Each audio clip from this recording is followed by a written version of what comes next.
Hey there hunters, Lord here, back with another Monster Hunter World and Iceborne video. Since Master Rank Kulve Taroth and Safi'jiiva are the only two remaining event quests that still rotate, they rotate every 2 weeks if you didn't know, and Safi'jiiva is the current quest, I thought I'd follow up my Master Rank Kulve guide with a Safi'jiiva siege guide. I'll cover some sets for farming, strategies for each of Safi's 3 areas, some general tips and tricks for beating this fight quickly and easily, as well as how you get Safi'jiiva's weapons and how to upgrade them. Now my claim to fame on this one is being part of one of the first teams ever to sub 8 full energy clear Safi'jiiva. My team no longer holds the record, but for a time our 7.5 minute run was the fastest full energy single siege clear on Safi'jiiva. If you're interested in seeing how we did it, there will be a link in the top right corner now, as well as down in the description and pinned comment. The reasons you would want to hunt Safi'jiiva overall is number 1, for the incredible weapons, as Safi'jiiva weapons are some of the best in the game, especially for a lot of the raw weapons as well as elemental bowguns. And reason number 2 is for the armor, as Safi'jiiva armor is the best armor set for elemental weapons. With that being said, let's go into talking about each of the areas individually. First off, we're going to start off with a set for PlayStation users looking to get an easy Area 1 clear. The Horizon Zero Dawn light bowgun called the Stormslinger has a unique special ammo that, especially in 4-player, absolutely shreds through Area 1 of the siege. On screen now is the build. If you want an in-depth guide on how to use this build to do the Area 1 skip, you can check out link in the top right now, or I will also link it down in the description and pinned comment. Also, if you check out my 7.5 minute team run on Safi'jiiva, we use this to beat Area 1, so you can check that out to see what we did. Now for those of you on PC or Xbox, you'll want to instead use this Aquashot Elemental build.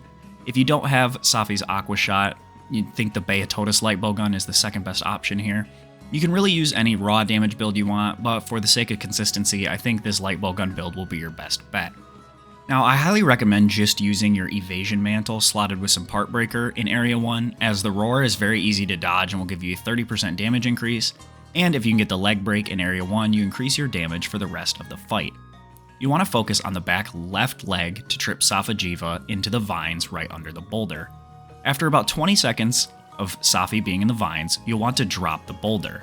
You want the boulder to hit right as Safi is in the animation to leave the vines, as this will skip one of the energy drain animations and allow you to deal more damage during a long knockdown.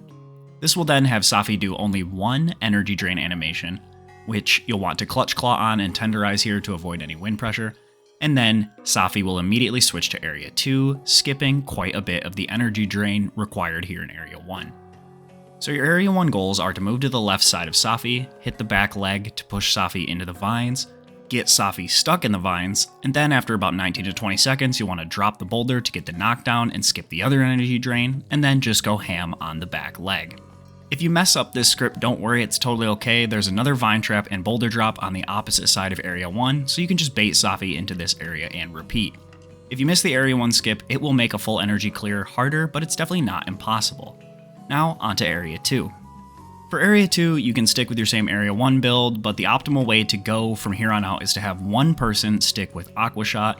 This person will want to have their Temporal Mantle, as they'll be the ones trying to keep aggro, while the other 3 focus on dealing damage to the back legs. The other 3 hunters need to keep an eye out for the claggers, and do their best to clutch on and extend these for as long as possible to give the other 3 hunters an easy window to deal damage. Now it is crucial that all of you remember to bring flash pods as well as flash bugs in order to craft more. This is so you can dunk Safi'jiiva out of the supernova. Skipping Safi's supernova is crucial to getting a 1-run full energy clear of the siege. Now the first flash in Area 2 will dunk Safi completely out of the air. However, when you do this again, it may continue to try to Nova, and the flash may only stun Safi and it will continue to hover.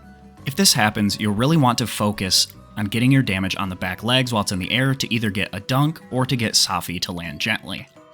Again, when Safi'jiiva goes for an energy drain, be sure to clutch claw on and tenderize, so that way you're dealing more damage to the parts you tenderize and you avoid the wind pressure and you can deal some damage.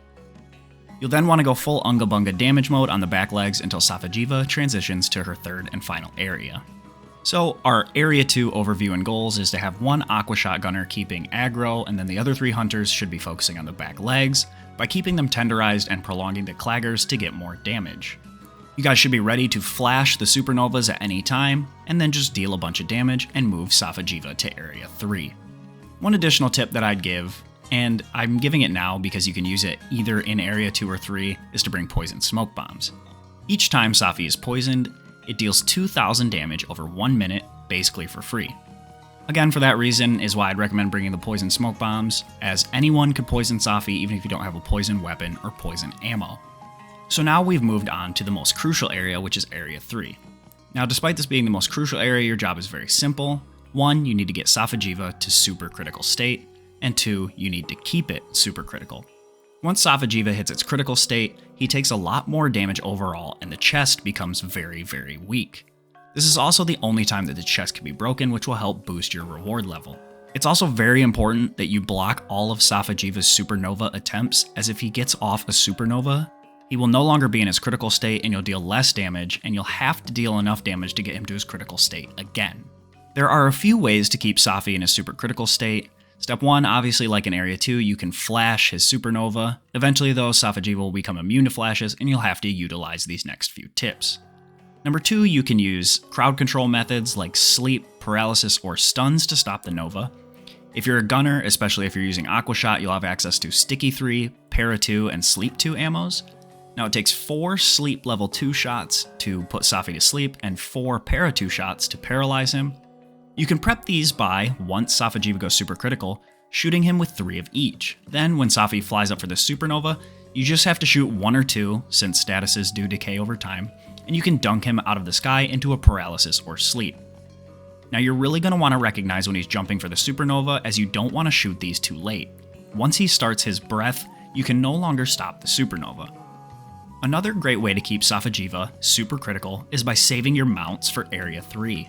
If you're playing Insect Glaive, consider eating for Feline Rider and don't use any aerial attacks until Area 3, as if you do this you can get 2 mounts very easily. If you're not using Insect Glaive, you can of course bring Glider Mantle. A really easy way to get some glide attacks is to Clutch Claw onto Safi'jiiva, press X to jump off, and then use Glider Mantle to attack and build up mount in that way. Another thing you can do in this area is to use the green gas puddles in the corners to deal massive damage to Safi'jiiva. You should save one of these for his critical state, as it's a free knockdown and 1,000 damage.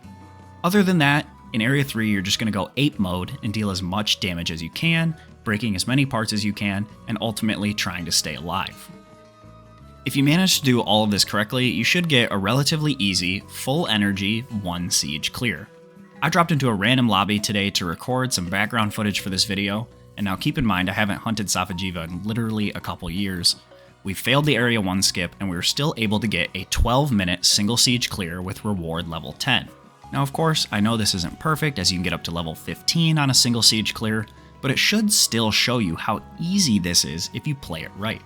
So once again, our Area 3 goals are to get Safi super critical, utilize flashes, mounts, and crowd control to keep Safi super critical for as long as possible, then try to break the chest and go crazy for damage here.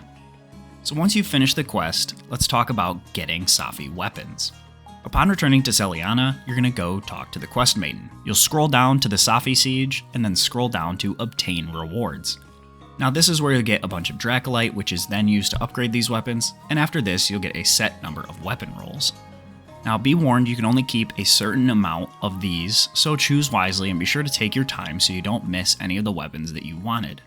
Now if you're looking for some weapons to keep an eye out for, be sure to check out my full meta Safi'jiiva playlist that I made way back when Safi'jiiva first released, as I cover some of the best weapons to choose for each weapon class. As a general rule, keep an eye out for blast or poison weapons, for melee options, and at least 2 of each bowgun, as the bowguns typically have one setup for element and one setup for a certain type of raw bowgun ammo.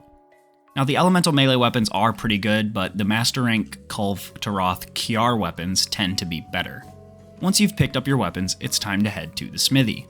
Once you get to the smithy, you're going to scroll down to upgrades, and then you will spend your Dracolite to level up your weapons. Each manifestation level, as shown here, will give you 3 awakened abilities that you could choose to put on your weapon. These will start out relatively low, so choose the low-level versions of ones you want.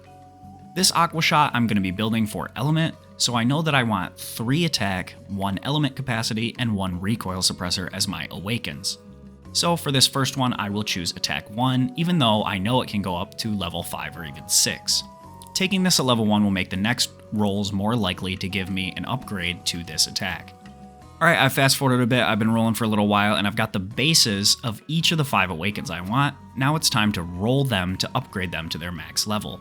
For this one, I want 3 times attack 5, element capacity level 3, which will be our 1 6-star awaken, and recoil suppressors can't be upgraded, so this will remain at 4 stars, and we don't have to worry about rolling for anything better. Now, after a lot more rolling, the end weapon awakens look like this. Now, of course, these will change from weapon to weapon if you're using bowgun, insect glaive, if you're using a spread bowgun, or if you're using an elemental bowgun, if you're using longsword, if you need sharpness, or if you need attack. So be sure to look up sets so you know what to look for. So now that we've covered the siege and the weapons, let's talk a bit more about some sets to use during the hunt. Now obviously we already looked at this Aquashot build, but here it is one more time.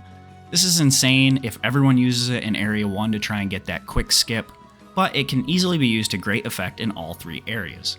This is my personal favorite and I think the best all-around set to use for the siege, especially for gunners. For Area 2, I think Spread 3 Heavy Bowgun is quite good, it's what we use in our 7.5 minute record run, so here's a solid shield set for that. You'll want to keep the back legs tenderized and focus your shots there. If Heavy Bowgun isn't your thing, Dragon Bow is also super great for Areas 2 and 3. Same strategy, you're going to want to keep the back legs tenderized and just go ham shooting them as much as possible. For the Area 3 mounting set, here's my recommended Insect Glaive. You could probably also opt for 4 pieces of Fatalis armor if you wanted. You'd of course then drop the Tiastra Technique Awaken and go for another attack 5. Again guys, if you eat for Feline Rider and try not to use aerial attacks until Area 3, you should easily get 2 mounts in Area 3, which are huge for keeping Safi super critical. These also create nice knockdowns where the whole team can deal more damage. Be sure to only get the mounts when Safi is super critical though, as you don't want to waste good crowd control when you have lower damage if he's not in critical state.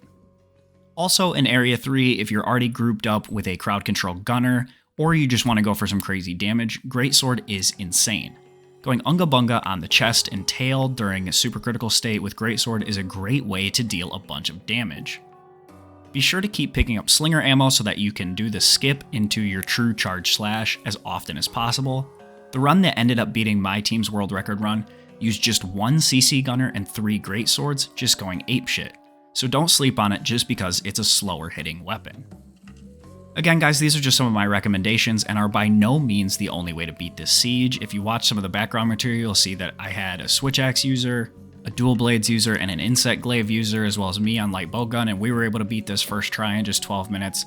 So if you like another weapon or playstyle, as long as you're coordinating well with your team, you can totally use something different. So that's about all I have for this one. If you guys have any other tips or tricks that I didn't include in this video, be sure to comment them down below.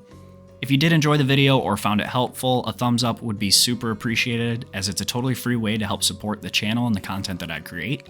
If you're new to my channel, new to Monster Hunter, or if you liked what you saw in today's video, do consider subscribing down below for more Monster Hunter content just like this. I've put out a bunch of semi-beginner style videos for understanding Iceborne, and different tips and tricks you can use to be better at the game, so be sure to check those out. With all that being said guys, thank you so much for watching. I wish you all a good day and happy hunting.